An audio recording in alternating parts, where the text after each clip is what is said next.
In other news, the UN Security Council has passed a new resolution on North Korea, imposing what are being called the toughest sanctions yet on the regime. South Korea has welcomed the resolution and said it'll announce its own independent sanctions on Friday to maximize the effect of the international measures. Kwon Soa reports.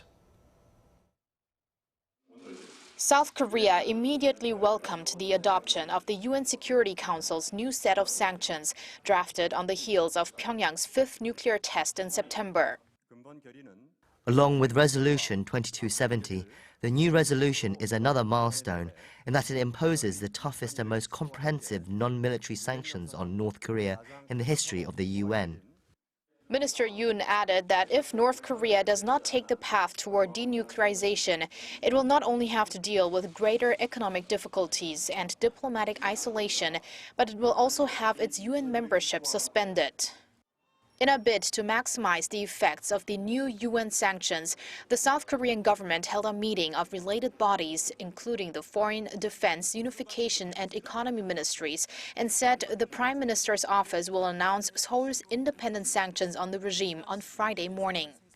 And according to a government source, for the first time, a Chinese entity, Dandong Hongxiang Industrial Development Company, is expected to be sanctioned as it's suspected of having provided the North Korean regime with materials that can be used to build nuclear bombs. The U.S. already blacklisted the firm in September.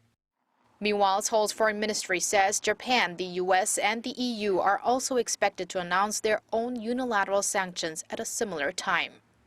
A key government official referred to Resolution 2321 as a, quote, choking resolution. Another official called it terrifying. Time should tell whether the new resolution will have a greater effect than the previous one, which had already been called a, quote, terminating resolution. Kwon Soa, Arirang News.